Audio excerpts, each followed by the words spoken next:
የስኬት ሚስጥር ለሚመጡ አጋጣሚዎች መዘጋጀትና እነሱንም መጠቀም ነው። የአፍሪካ ህብረት መቀመጫ፣ የዲፕሎማቶች መኖሪያ፣ የ139 ኤምባሲዎች መገኛ፣ 16 የታወቁ ሬስቶራንቶች፣ 7 ባለኮከብ ሆቴሎች፣ 3 የከተማችን ትላልቅ ሞሎች ዘመናዊ አኗኗርን ለመረጡት በከፍታ ለመኖር ላቀዱ ሊያልፎት የማይገባ ዕድል ሳር ቤት ላይ 2 መኝታ 91 ካሬ እንዲሁም ባለ 3 መኝታ 130 ካሬ በ10% ቅድመ ክፍያ በካሬ 107,000 ብር 100% ለሚከፍል በካሬ 64200 ብር ለአጭር ጊዜ ብቻ የሚቆይ ታላቅ የበዓል ቅናሽ በኢትዮጵያ ብር።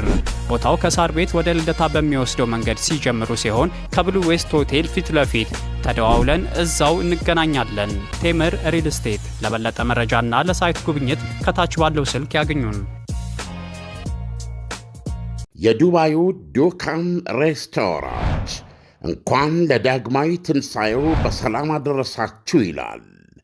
በምግባችን ከሚደሰቱ ደንበኞቻችን የምንፈልገው እርካታ ብቻ ነው። ይመርጡናል እንጂ አያወዳድሩንም። ዱካም ሬስቶራንት ዱባይ ምርጫ ብቻ ሳይሆን ብልጫም ነው። ዱካም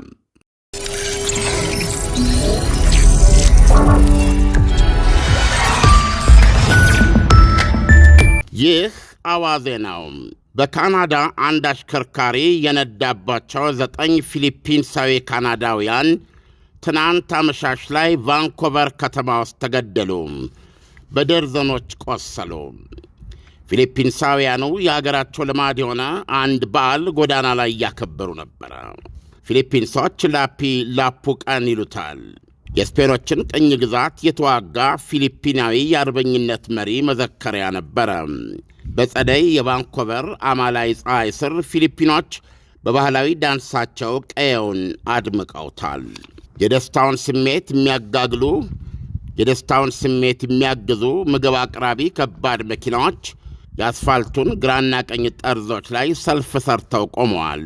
ቤተሰባዊና ወዳጃዊ መንፈስና ደስታው ያስቀናል። በዚህ መሃል ነበር ከየት መጣ ያልተባለና የሰላምና የደስታውን ከባቢ ወደ አስከፊ የጦር ቀጠና የቀየረ አሰቃቂ ነገር የመጣው። አንድ ሚኒባስ አይነት መኪና የሚያሽከረክር አረመኔ በኃይል እየነዳ ደስታቸው ላይ ወጣበት። የካናዳው ጠቅላይ ሚኒስትር ማርክ ካርኔ ያሉትን ሐረግ ለመጠቀም ቤተሰቦች በአንድ አፍታ እናት፣ አባት፣ ወንድ ልጅ፣ ሴት ልጅ አጡ።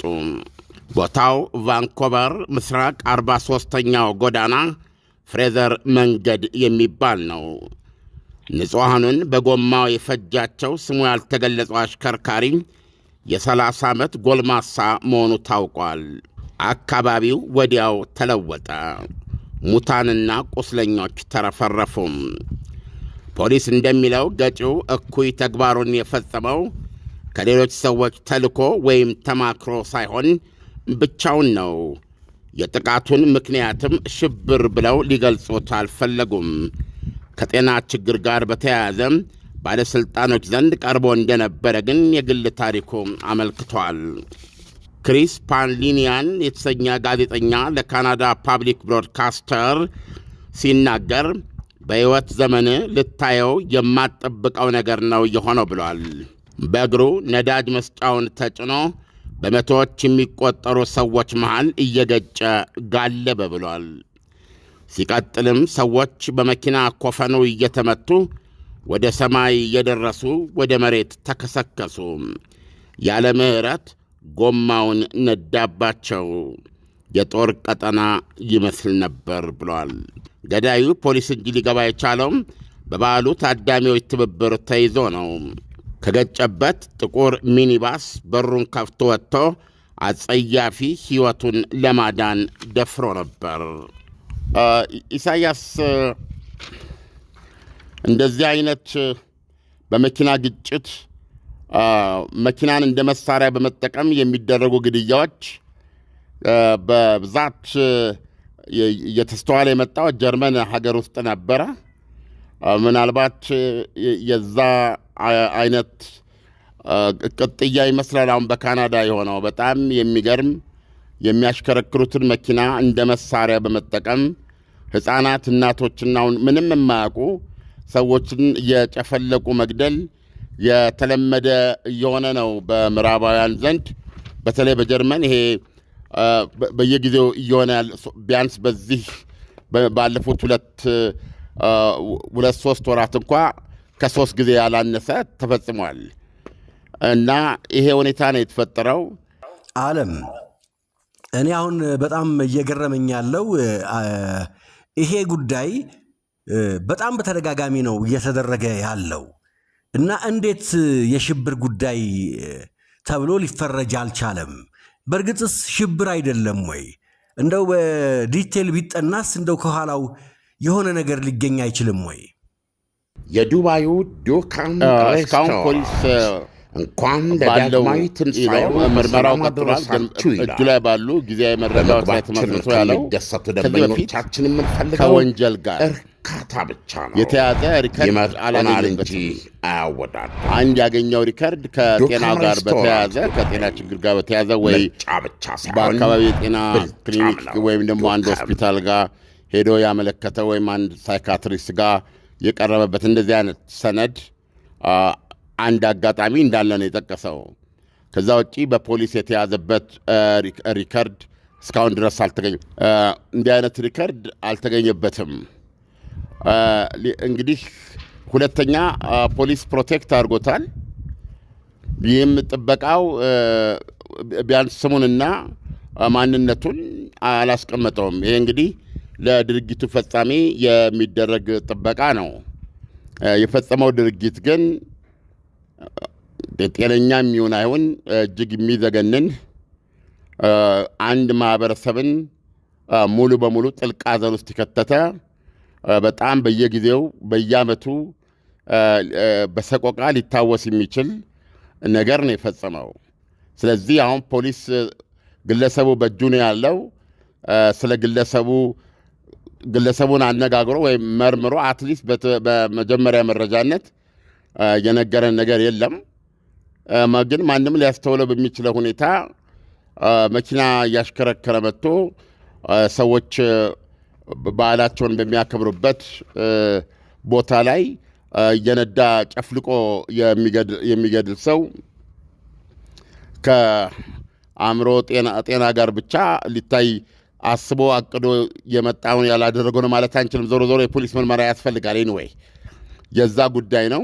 የፈጸመው ነገር ግን እጅግ የሚዘገንን ነው እና በሚገባ የሚያደርገውን አድርጎ የሰው ልጆችን በጎማ ደፍጥጦ እና ሕይወቱን ለማዳን እኮ ሮጧል። እዛው ብዙ ስለሆኑ ተሯሩጠው ያዙት እንጂ ለማምለጥ ሞክረዋል። እንዲህ አይነት ሁኔታ ነው እየተፈጠረ ያለ። ስለዚህ በማንኛውም አይን ሲታይ ቁልጭ ያለ የሽብር ድርጊት ነው ይሄ ሊሆን የሚችለው። ነገር ግን የገዳዩ ማንነት ኤቭሪቲንግ ተይዞለታል። ስለዚህ እንግዲህ መረጃውን ሲለቁ እንመለከታለን። አሁን የሞቱት ፊሊፒንሳውያን ናቸው እና ወይ ካናዳዊ ዜጋም ሊሆን ይችላል። የቫንኮቨር ነዋሪ ነው እና ድርጊቱ በጣም የሚዘገንን ነው።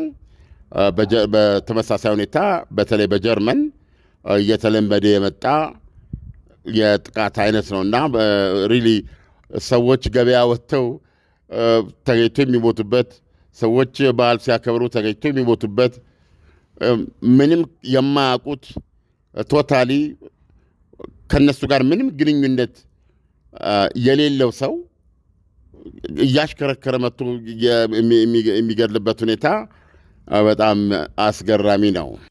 ዓለም አሁን እንግዲህ በዛሬው ዕለት እንግዲህ ህይወታቸውን ያጡ አንድ ቤተሰብ ማለት ይቻላል እና እጅግ በጣም አሳዛኝ ሁኔታ ውስጥ ነው የወደቁት።